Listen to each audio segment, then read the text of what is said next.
How is it that some people can overcome what seems like insurmountable tragedy and manage to find a life of even greater meaning?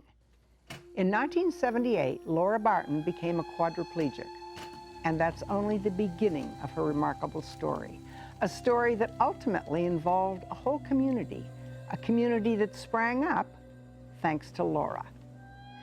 She had been an accomplished musician, but after her neck was broken, she had to relearn to sing.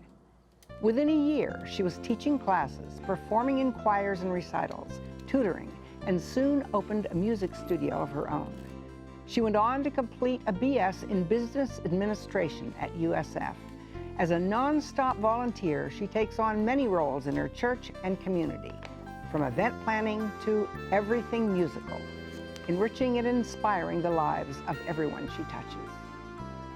Laura, it was 1978, and you were driving south with a work colleague. Tell me what happened. My friend, Lori Griswold, and I had just started a business, and so we were on our way to Los Angeles to go to a Music Teachers Association convention. And we just got onto Highway 5 and driving down there when the back of the car started to shimmy. The brakes didn't work, and we went up the embankment and turned over 2 times. Well, so Lori broke her collarbone. I broke my neck with the smashing down of the roof of the car. You then, wake up in a hospital. You were given a dire diagnosis. What was your reaction? Well, first, when they said I wouldn't be able to, I'd be paralyzed the rest of my life, I thought, well, why did they save me? But then I thought, well, I guess God must have something for me to do, and we'll go on from here. So your initial reaction was not, what a tragedy. It was, I've been saved to do something. Were you overwhelmingly depressed? Actually, not at all, until I got out of the hospital. Then going home and seeing all the things that I couldn't do in my own home, yes, I was depressed. And what was the role of people in your life? Oh, wonderful. I mean, it was everything. At the hospital itself, right away, my boss got me a special phone that I could hook up so that I could call and talk to people all over the world while lying totally flat, not moving. I mean, it was amazing. A lot of visitors, like one of them did a little percussion concert for me when I was facing down, on the stretcher frame, and he was on the floor with all these instruments. And it was wonderful. A couple of ladies came every week to help feed me before I could feed myself. So to what extent do you attribute maybe your attitude or your spirit to the people who rallied around you?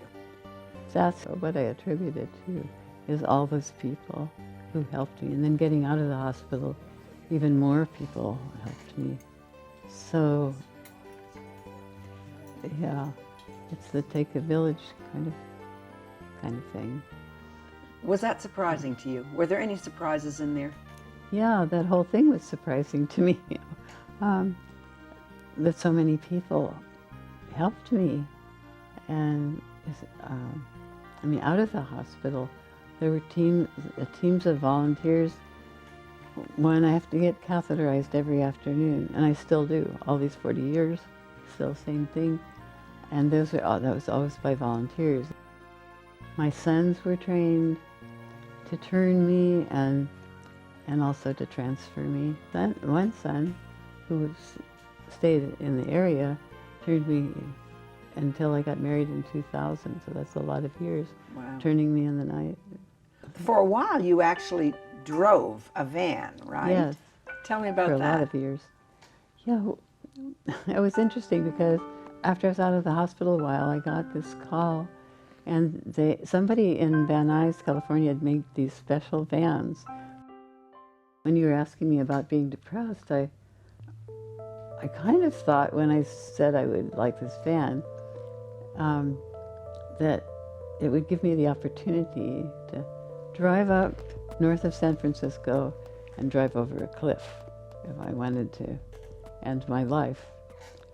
However, actually, once I started driving by myself, it was this wonderful, freeing feeling of being, I could be alone and go where I wanted to go. I mean, I never thought about the other thing again, you know. And yeah, that was pretty much the end of depression. Wow. How hard was it for you to relearn to sing? I think I might not have even tried except for another friend who was my voice teacher. And she came over to see me not too long after I was out of the hospital, pushed my wheelchair up to the piano and said, "Let's sing." I was a little weak and took lots of extra breaths, but it felt really good. I was back to singing, and I also started teaching again, too. Are there any? And if so, what are the biggest silver linings? I think the biggest silver lining was having only one girlfriend before this accident and having like 40 girlfriends afterwards. I mean, there were at least like 45 different people who have been volunteering and casting me all these years. And one came like every Friday, Arcella Raman, every Friday for 25 years. And the other people, there's two left who are just retiring. They're the last people who have done it all the way from the beginning. That means 40 years worth of coming over and volunteering. 3 months after I came home from the hospital, my boyfriend at the time, Peter, arranged for 3 other couples and us to go out to dinner to this fish restaurant. And the 3 of the people are people who have a lot of sense of humor already.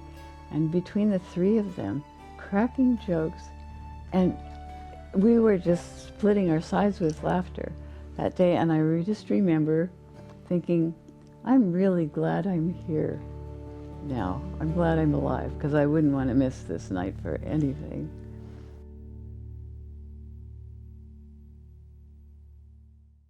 Do you know someone who has overcome significant hardship and has an inspiring story to tell? Someone who has sacrificed or given over and above to the community and deserves some recognition? If so, please contact us with your nomination for next year's Local Hero Awards. To find out more about our local heroes and to watch interviews with all the winners, visit our website, midpenmedia.org. At the Mid-Peninsula Community Media Center, you can make your own videos and television programs and take classes in all aspects of media production. You can also hire our professional services team. To find out more about that, go to mcproservices.com. Congratulations to all our winners, and thank you for watching.